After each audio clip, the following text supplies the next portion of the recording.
problem. Welcome to the channel. I'm Mark. This is Life's Too Hard. We all feel like that sometimes. That's why I wrote these books. Spiriting Around, a modern guide to finding yourself, which is really about how to be an adult. CLAQ, C-L-A-Q, Creating Love and Asking Questions, because life is a question machine, which is about how to work with God.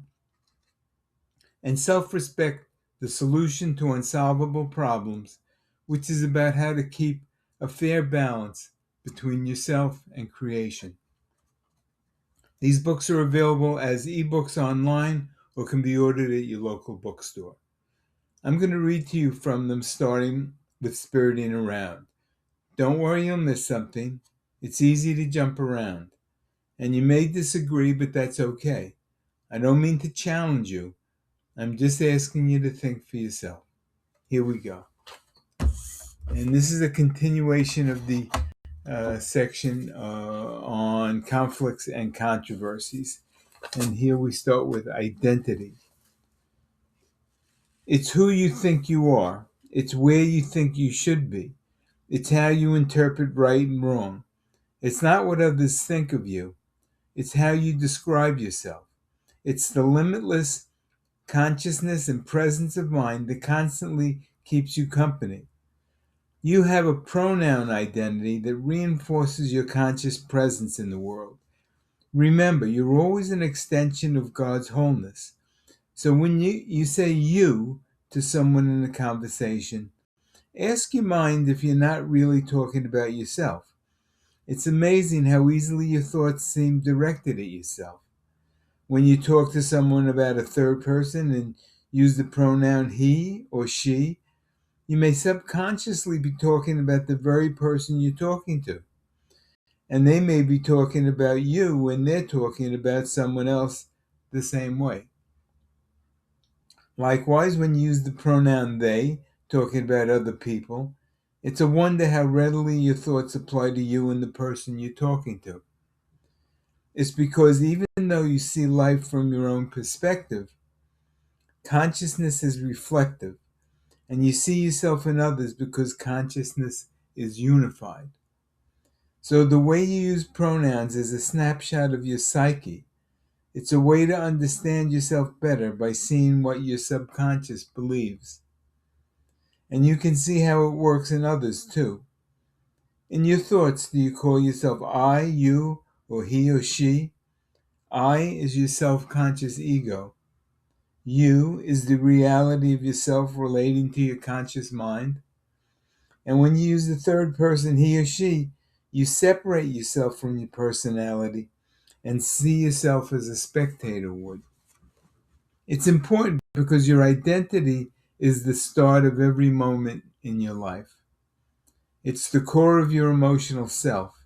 It gives you direction. Life's resistance helps build the character of your identity. So reasons matter when you're solving problems. Reasoning is the workroom of your identity. There you have the logic of comparisons, the intuitive logic of emotions, and you have choices. And it's your choices that identify you. Next section, insurance. You hate it till you need it. You pay for it every day, but you hope you'll never use it. So insurance is an odd thing to put a value on. It's only with a problem that it has any value, and a problem is the last thing you want. When you do need it, though, you're grateful to have it. Insurance can take the financial sting out of life's worst problems. So we pay to insure things against the risk that we might lose them. The government requires at least a minimum of liability insurance to own a car. It's the law. That alone proves how dangerous it is to drive. People have a lot of accidents. Everyone knows it. So we need insurance to pay for the high cost of medical bills and property damage. And we use our cars every day. We consider driving one of life's necessities. Most people believe the freedom to drive is worth the risks. But to balance its cost, we pay for insurance to have the money to pay for any damages. When a bank lends money to someone to buy a house, they require that the borrower have sufficient insurance to protect the value of the mortgaged property. They require coverage against the possibility of fire, flood, or any calamity which might reduce the value of the property. It makes sense. The property is collateral for the loan. It's the way the bank protects itself against losing money it lends to people. In return for the loan, the borrower agrees to give the property rights to the lender if they can't repay it. So, to be sure the property stays in good condition and keeps its value, the bank requires in the loan agreement that the property be insured for at least the value of the loan. Just about anything can be insured. You're probably familiar with insurance covering losses from fire and theft. Your life, health, and livelihood can be insured also. Businesses have different kinds of insurance to help them recover from events which could put them out of business if they didn't have a cushion of insurance to soften the financial hardship. Insurance is part of financial planning. It's part of ownership to protect yourself from losing the value of your assets. You do your best, but in an uncertain world, there's no guarantee that you won't suffer the loss of your health or property. Insurance is part of your investment in life. It's an unwelcome expense, but if you can afford it, it's the right thing to do. Next, international relations. We grow in consciousness of the universal nature of humanity. As human beings, we inhabit this planet together. Technology's advances in communication and travel and their generous availability have brought us even closer together. Today we know how people all over the world live. And in the details of their lives, we understand them personally. When we understand their realities, we can easily know their needs, and we want to know more. Our creative nature craves the raw material in every human experience. The world's only limited by our ability to reach out to it. Today, fewer and fewer places are remote from the whole culture of humanity. Now it's possible to reach people around the world with the full potential we have as modern human beings.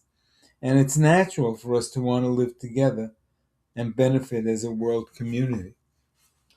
Whether we're dealing with our family, country, or planet, it's human nature to expand personality beyond individuality and relate to each other as neighbors.